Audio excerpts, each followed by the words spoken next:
은행을 규제하게 되면은 그럼 비은행이 꿀을 빨게 되거든요. 보면은 은행보다 금리 낮고 한도도 더 나온다 이렇게 해가지고 제2금융권으로 풍선 효과가 있을 것 같다 이런 얘기를 있습니다.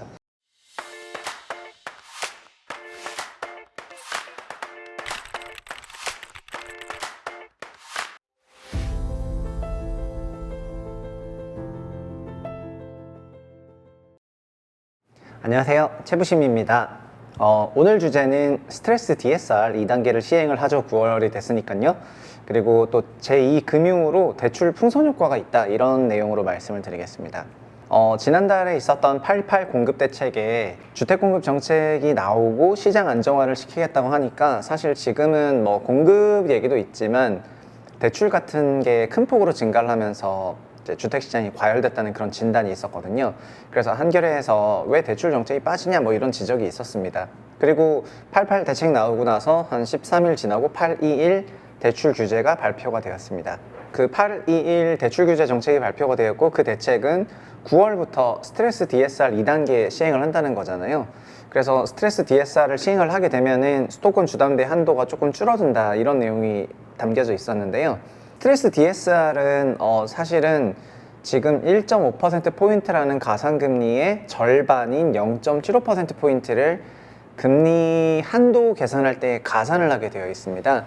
그런데 주기형이라는 거를 선택하게 되면은 이게 요거에 또 30%만 적용하기 때문에 0.25%포인트 정도 되거든요. 그래서 수요에 큰 영향이 없는 이유가 있고요. 스트레스 DSR을 시행을 했음에도 불구하고 대출 규제가 크게 작동하진 않을 거다 이런 말이 많이 나오고 있는 배경이 여기에 있습니다.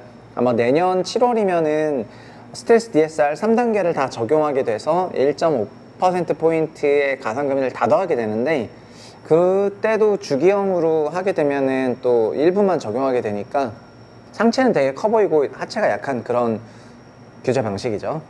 그런데 은행들이 이거랑 별도로 그 8월 말부터 전세 대출을 금지하겠다 이런 내용들로 조금 선회를 했습니다.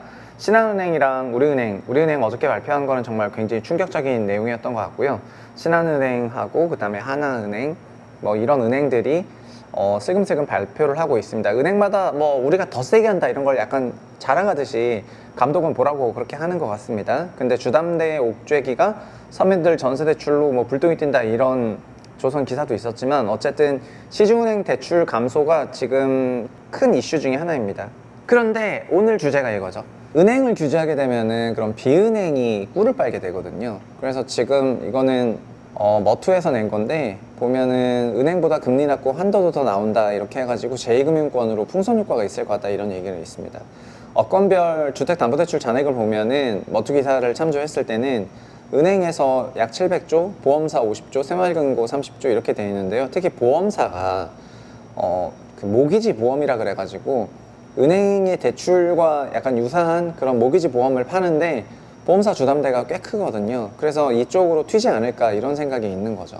사실 업건별 가계대출 증감을 보면은 금융이라는 건 은행과 제2금융으로 나뉘고요.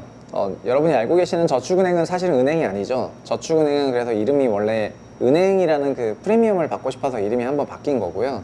저는 그래서 저축은행 이름은 다시 옛날로 돌아가야 된다 생각하는데 은행이 보시는 것처럼 주담대가 이렇게 큰 폭으로 가계대출이 늘어나고 비은행은 전체적으로는 이렇게 대출 감소세가 가팔랐거든요.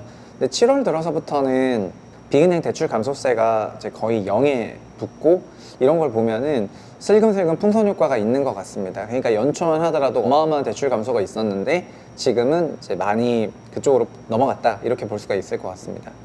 그리고 업권별 중에서도 특히 보험 쪽이 그렇거든요. 보험 쪽 보시면은 감소폭이 굉장히 컸었지만 지금은 거의 쨍쨍하게 붙어 있죠.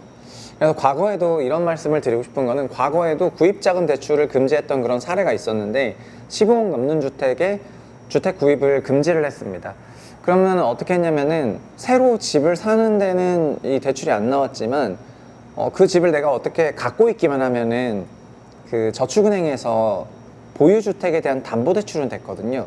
그래서 사람들이 여기서 머리를 쓴 거예요. 어떻게 하냐면은 개인이 중개사가 연결해준 법무사에게 8억을 빌리는 거죠. 자기 자본 7억이 있고 원래는 8억 대출을 받을 거였는데 대출이 안 나오니까 일단 법무사에게 8억을 빌려요. 이거는 금융기관 대출이 아닌 거죠.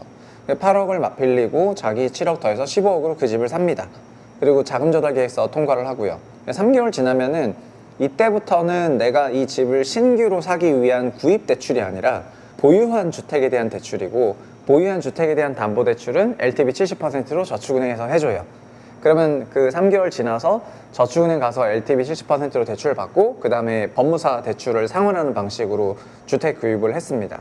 그러니까 15억이 넘는 주택을 15억 올캐시로 사는 사람도 있었겠지만, 15억이 넘는 주택에 대해서 대출 중단을 딱 거니까 모든 대출이 중단인 게 아니라 구입시 중단이라는 그 단어를 이용해서 구입시만 아니면 되지 않냐 이러면서 자연스럽게 이 3개월의 버퍼, 3개월간 돈 빌려주는 서비스가 많이 발전했거든요. 지금도 마찬가지입니다. 전세로 잔금 치르는 게 안 되고 막 그 동일 같은 날 거래 못 되게 하고 막 이러니까, 그럼 그 다음날 하면 되잖아 이러면서 그냥 그날 그 취지는 전세 잔금으로, 전세 끼인 갭 투자로 잔금 치르지 말라는 건데, 그냥 행정적으로는 그 다음날 하면은 아무 상관없다 이러면서 얼마든지 카운터 치고 있거든요. 그래서 이런 거를 만약에 쉽게 예상이 되는 상황에서 이런 부분을 신경 쓰지 않는다면은 그거는 의도한 거라고 보는 것이 맞는 것 같고요. 그냥 지금 금융기관 중에서 은행들 대출 증가세가 좀 가파르다 보니까 비은행들이 좀 위태로웠었는데, 그럼 비은행들도 좀 사이좋게 대출 나눠 먹어라 뭐 이런 의도가 아니냐 하는 그런 의심도 있습니다. 그래서 아마 정부 당국에서는 이런 얘기들이 나오니까, 벌써부터 풍선효과 얘기가 나오니까 진짜 풍선효과를 의도한 건지 아니면은 가계대출 규제를 좀 제대로 하려고 하는 생각인지 밝혀야지 될 것 같고요. 뭐 앞으로 어떻게 할 건지 보시면 되지 않을까 싶습니다.